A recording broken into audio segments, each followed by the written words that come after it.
I made a video about this very topic, basic dental terminology, about 2 years ago, and I've gotten a ton of feedback from it, so now I'm making an updated video.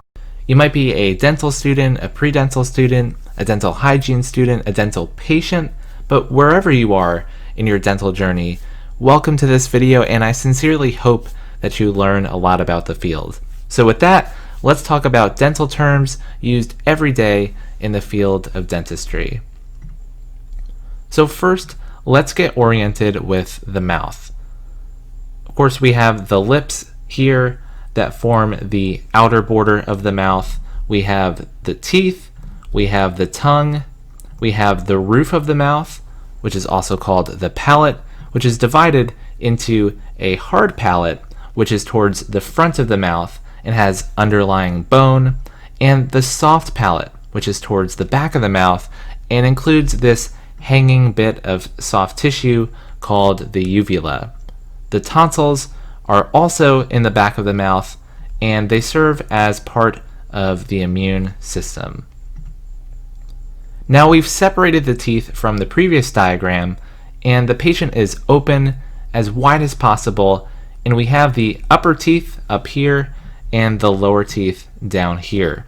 And note how the teeth form an arc or an arch, like you'd see in certain architecture. So we call this one the upper arch or the maxillary arch because the upper jaw that holds these teeth is called the maxilla, and we call this one the lower arch or the mandibular arch because the lower jaw that holds these teeth is called the mandible. Now we all have 4 different kinds of teeth. The first kind are called the incisors.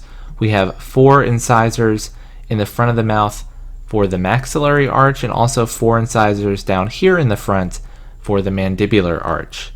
There are 2 central incisors and 2 lateral incisors in each arch. These are used for incising or slicing food, like when we bite into an apple, for instance. Of course, the 4 upper incisors also play a big role in how our smile looks, and they help with speech like F and V sounds, for example. The canines are next, and we have 2 of them in the upper arch, right next door to the incisors, and we also have 2 in the lower arch. They're also called the eye teeth because they're located in line with your eyes. They're used for tearing and holding food, and also contribute to the aesthetics of someone's smile in the case of the upper canines. The premolars are next, and we have both a first and a second premolar in each quadrant of the mouth. So we have 2 premolars here, 2 premolars here, and then we have 2 and 2 down here. And again, we have a first and a second premolar in every quadrant of the mouth. They're used for tearing, holding, and grinding food. And lastly, we have the molars. So we have 3 molars in each quadrant of the mouth. We have a first, a second, and a third molar. The third molars are also called the wisdom teeth, and they're the most commonly missing tooth in the mouth. Molars are used for grinding and mashing food. I should mention that these are the adult teeth. So let's talk about the baby teeth.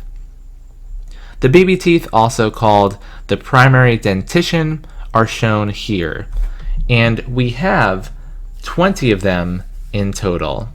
We have 20 baby teeth when all of them come in. There are 4 incisors per arch, 2 canines per arch, and 4 molars per arch. Note that there are no premolars in the baby teeth. These start coming in at around 6 months of age, and teeth coming into the mouth is called eruption. And all of the baby teeth should have fallen out by at around age 12. Teeth falling out of the mouth is called exfoliation. Over on the right, we have the adult teeth, also called the permanent dentition. We have 32 of them in total. Of course, some people have extra and some people have missing teeth. These teeth start to erupt at around age 6 And then hopefully they never exfoliate as long as our teeth remain healthy. Alright, so I told you there are 32 adult teeth, but how do we number them? Well, there are 3 main numbering systems that dental professionals use today, depending on where you live in the world. The FDI system is used in most places in the world, just like the metric system. The universal numbering system is used in the United States, and the Palmer notation is used in certain specialties, particularly orthodontics and oral surgery. And I'll tell you why in just a second. Now let's start with the universal system first. And it's just like reading a book. You start in the top left corner, which is this tooth right here. And then you go from left to right. So I want to point out really quick that this side is the patient's right side and this is their left side. Because remember, we're looking at the patient straight on. So tooth number 1 is right here, and that's the upper right third molar. Then we just go in order from there. Tooth number 2, number 3, number 4, and so on. So we'd go around the upper arch until we got to this tooth over here, which is the upper left third molar, or tooth number 16. After that, we jump down to the lower arch, and that lower left third molar is tooth number 17, and then we continue numbering here, 18, 19, 20, 21, 22, keep going, all the way around to the lower right third molar, which is tooth number 32. So the upper right third molar is always tooth number 1, the upper right central incisor is always tooth number 8, and so every tooth has a predetermined number from 1 to 32. For the Palmer notation, we break the mouth into 4 distinct quadrants. The vertical line straight down the center of the mouth is called the midline. This horizontal line is simply separating the maxilla and the mandible. The Palmer notation is a little bit different in that we don't go above the number 8, because each quadrant has 8 teeth. We start at the midline and work our way out. So the central incisors are always tooth number 1, the lateral incisor is always going to be tooth number 2, canine will be 3, first premolar will be 4, second premolar will be 5, then first molar, second molar, and third molar. And that's true for every quadrant in the mouth. So we could do this for every single quadrant. Now you might be wondering, well, how do we distinguish between the 1s, the 2s, and all the other teeth among the different quadrants? Well, notice how the lines intersect. So this corner forms a backwards L, this corner forms a normal L, this one forms an upside down L, and then this one over here is an upside down reverse L. So every quadrant gets a unique symbol. So now all you have to do is take the symbol for that quadrant and then assign a number based on the tooth we're talking about. So if we're talking about this upper right central incisor, we would just put a 1 within this symbol. If we're talking about this upper left canine, we would put a 3 among this symbol. If we're talking about this first premolar in this quadrant, we would just add a 4. And then down here in the lower right, if we're talking about, let's say, the second molar, we would just put a 7 in that symbol. So an oral surgeon might get a referral from the orthodontist to extract the upper and lower 4s. And that means the first premolars. Now, that's a whole lot easier than saying, please extract tooth number 5, number 12, number 21, and number 28. So you can see how the symmetry and the simplicity of this system might be preferred by orthodontists and oral surgeons, for example.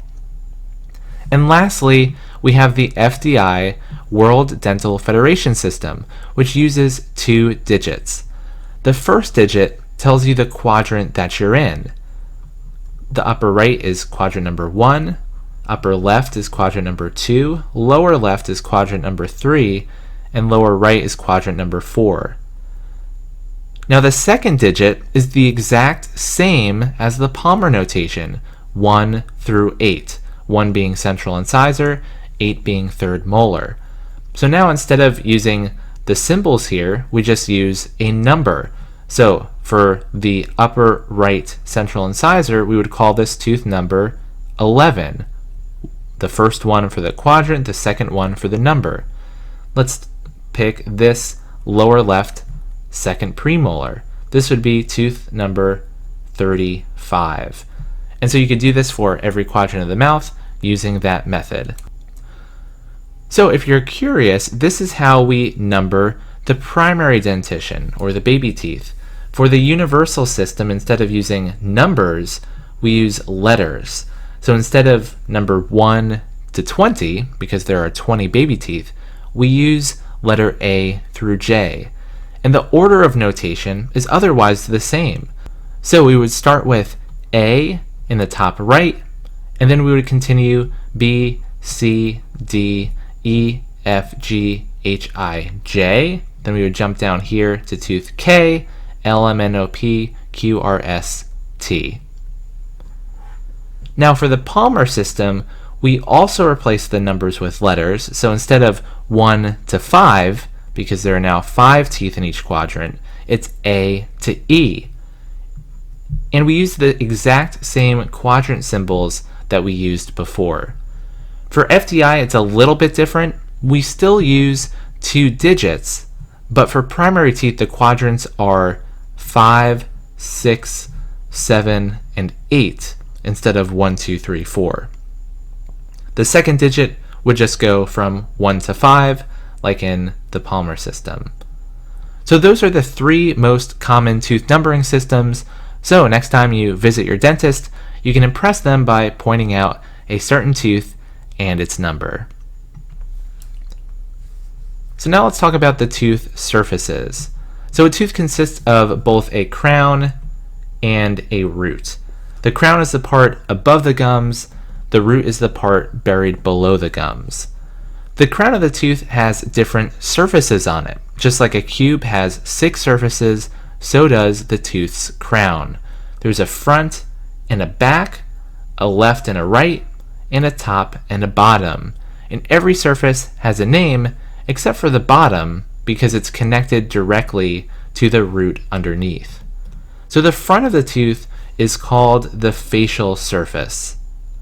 If we look at our diagram over here on the left, this would be the facial surface for tooth number 3. This would be the facial surface for tooth number 8.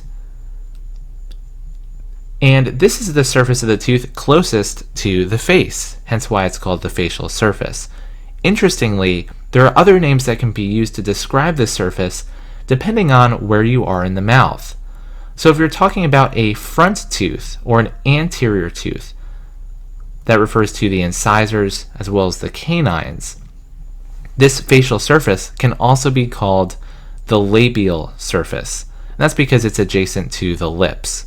If you're talking about the back teeth or the posterior teeth, that includes the premolars and the molars, the facial surface can also be called the buccal surface, which is another name for the cheeks because those surfaces are adjacent to the cheeks. The back surface of the tooth is called the lingual surface. And on the diagram, this would be the lingual surface for this tooth, and this would be the lingual surface for this tooth. Now this is the surface of the tooth closest to the tongue, hence why it's called lingual. In the upper arch, we can also give this a different name. We can call it the palatal surface because it's adjacent to the palate, which is the roof of the mouth up here. The side of the tooth that's closest to the midline is called the mesial surface. M for midline. So for tooth number 3, this would be the mesial surface. Tooth number 8, this would be the mesial surface. Of course, all of this is true for the lower arch as well. Next is the distal surface. That's opposite from mesial. It's the one that's furthest away from the midline. So for tooth number 3, this would be the distal surface. Tooth number 8, this would be the distal surface. And you can imagine that everything would be kind of a mirror image to the side across from it. So this would be the distal surface for tooth number 9. This would be the distal surface for tooth number 14, for instance. And lastly, we have the chewing surface. This is called the occlusal surface, which comes from the word occlusion, which refers to the upper and lower teeth coming together. Now, in the anterior region, this is given a different name. This is called the incisal surface. That's true for the incisors as well as the canines. In the posterior teeth, these biting surfaces are all the occlusal surfaces. Alright, so teeth also have different layers. We've probably all heard of the enamel layer, and that's the hard, calcium-rich surface of each tooth. Enamel is actually the hardest tissue in the human body. Dentin is the surface underneath the enamel, and it makes up the bulk of these roots here. Notice how there's no enamel in the root structure. Dentin is a little bit softer and more yellow colored than the enamel because it has more organic material. Pulp is the soft tissue inside each tooth, and it contains blood vessels as well as nerves. The pulp chamber is the part that's in the crown, and the pulp canal is the part that occupies the root. The gums are the reddish pink tissue that surrounds each tooth. It's kind of like the skin around your fingernails and toenails. It can be also called the gingiva. The bone that is underneath the gums and houses and holds each tooth in place by the roots is called the alveolar bone. The alveolar bone is part of each jawbone that we talked about briefly before. The upper jawbone is called the maxilla, the lower jawbone is called the mandible.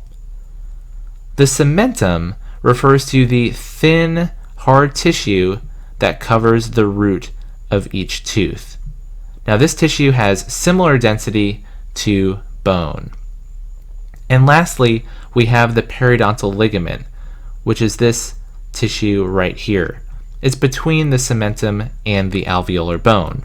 Now, we have lots of ligaments in our body, and they usually connect one bone to another bone. But in this case, with the periodontal ligament, it connects a tooth, which is not technically a bone, to the alveolar bone. Tooth decay is the result of germs in our mouth, specifically oral bacteria. The bacteria feeds on sugars in our diet, and then they process this sugar to produce acid. The acid melts away the mineral content in our enamel, and then our dentin.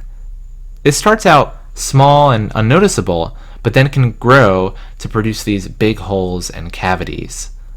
The loss of mineral of the tooth due to the byproducts of bacteria is called caries, which comes from the Latin cariosis, which means full of decay.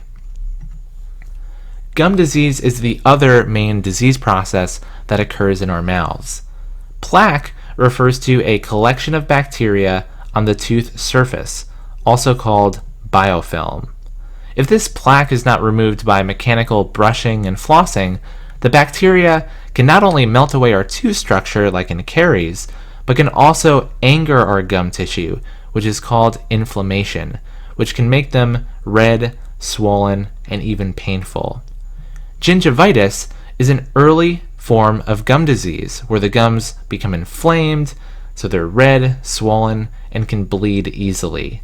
Again, it's usually caused by plaque buildup near the gum tissue. If this plaque stays around for a long period of time, the situation can get even worse. And then we get to what's called periodontitis, which is a more severe infection of the gums.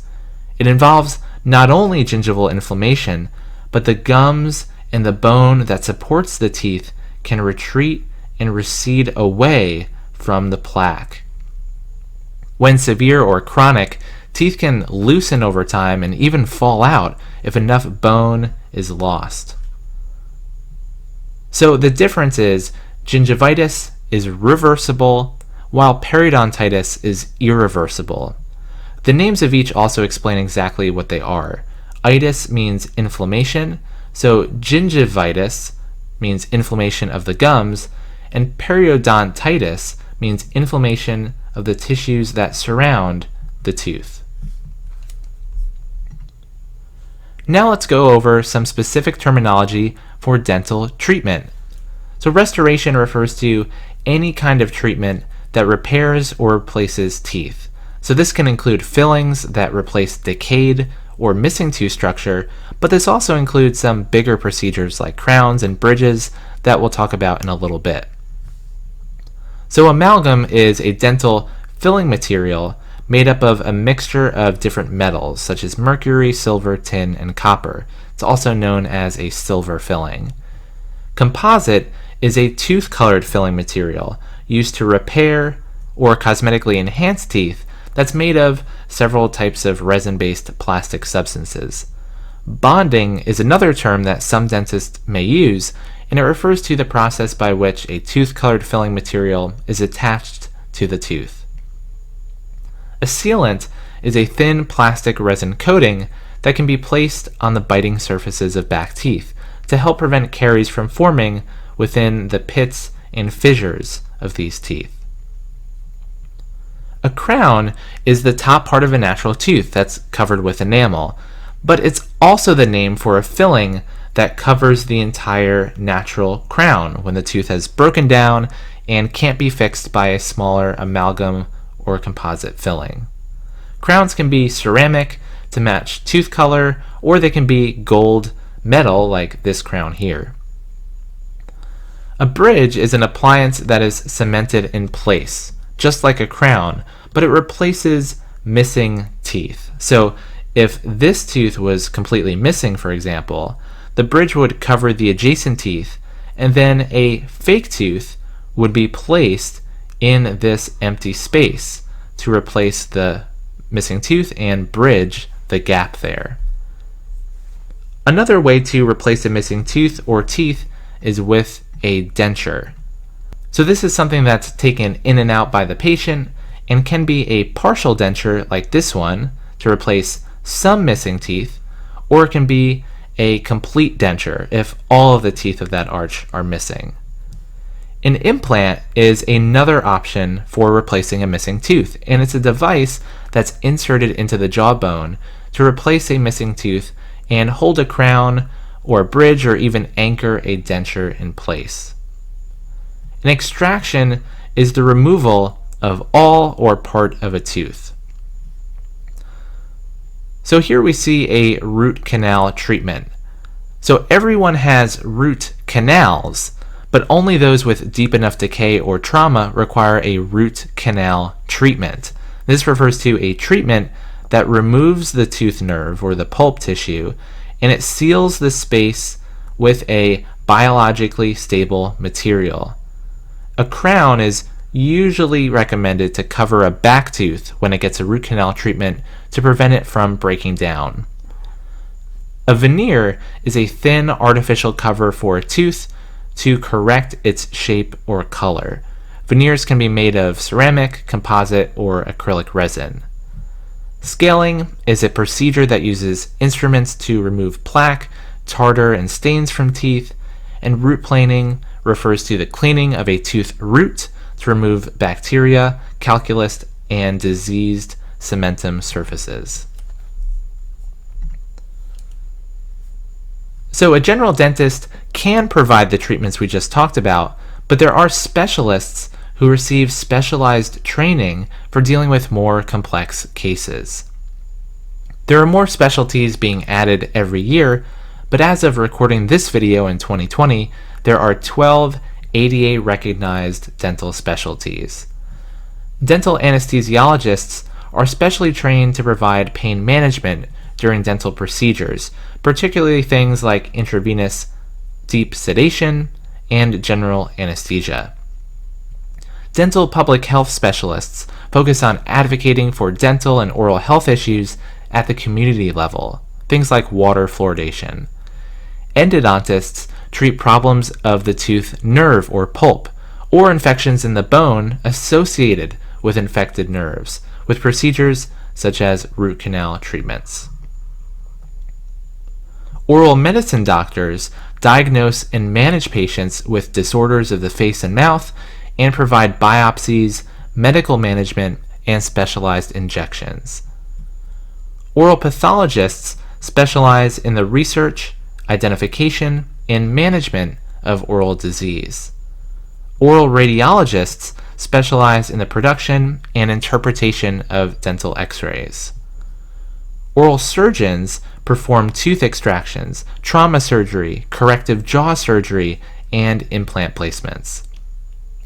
Orofacial pain specialists are specially trained to diagnose and manage head and neck pain like headaches, migraines, and jaw pain. Orthodontists correct the position of teeth with braces and other appliances. Pediatric dentists specialize in treating children and patients with special healthcare needs. Periodontists specialize in treating the periodontal tissues that surround the teeth, so this includes the gums, the periodontal ligament, bone, and even the cementum. And prosthodontists replace missing teeth with crowns, bridges, dentures, and the restoration of implants. These artificial teeth replacements are known as prostheses, hence the name prosthodontist. And lastly, there are a few more miscellaneous terms that I'd like to review listed here in alphabetical order. First, we have abrasion. This refers to wear on a tooth, usually caused by brushing too hard or using a toothpaste that's too abrasive. This is what it can look like if you scrub back and forth too hard with your toothbrush. A band refers to a metal ring placed around a tooth with cement as part of orthodontic treatment. A bite wing is an x-ray of the crowns of the upper and lower molars and premolars. It's the most common x-ray taken at a routine exam.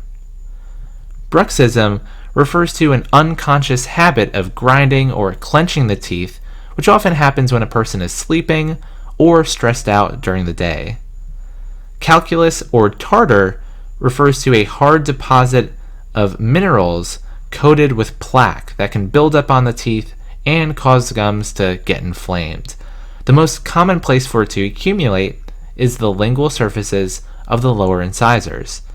And this is the stuff that's scraped off when a dentist cleans your teeth. A cusp is one of the pointed parts on the top of a tooth. A premolar can also be called a bicuspid because it has two cusp tips. Dry socket refers to this phenomenon of pain and inflammation in a tooth socket after the tooth is removed, and that happens if the blood clot is lost. So if the blood clot is dislodged and displaced from the socket, it leaves the bone and the nerve endings exposed, which is what causes the pain. Erosion refers to the loss or wear of enamel by acids not caused by bacteria. So this includes things like soda, fruit juice, and stomach acid in the case of acid reflux. An impacted tooth refers to a tooth that's blocked from erupting through the gums on time, and this could be caused by another tooth, bone, or soft tissue. A malocclusion refers to when the upper and lower teeth aren't lined up well in order to bite and chew properly. Again, just the word occlusion, like we talked about before, refers to the contact between the upper and lower teeth. An occlusal guard is a removable device that a person wears over their teeth. A mouth guard is used to protect them from damage during sports and other activities, and a night guard is used to protect them from bruxism during sleep. A periodontal pocket is a deep area between a tooth and gum that's the result of gum disease. So this is what dentists often measure in millimeters during a routine exam when they call out numbers like 1, 3, 4, for instance. A retainer is a removable device that's worn in the mouth to prevent teeth from moving out of position. It's often used after orthodontic treatment or premature loss of teeth. Sublingual refers to any area under the tongue. There are lots of salivary glands that produce saliva in this area of the mouth.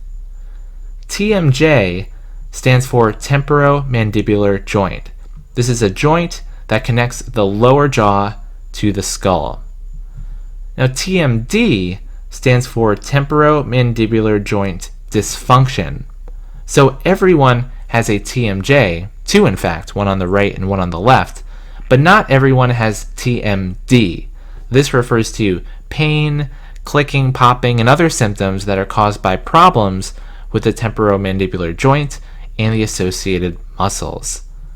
And lastly, xerostomia is a fancy word for dry mouth. This can be caused by salivary glands that don't work properly or reduced flow of saliva from certain medications. And that's it for this video, guys. Thank you so much for watching. I really hope you learned a lot about dentistry and that you enjoyed the video. If you did, please like this video and subscribe to this channel for much more on dentistry. If you're interested in supporting me and what I do here, please check out my Patreon page. I'll leave a link in the description below. Thanks again for watching, everyone, and I'll see you all in the next video.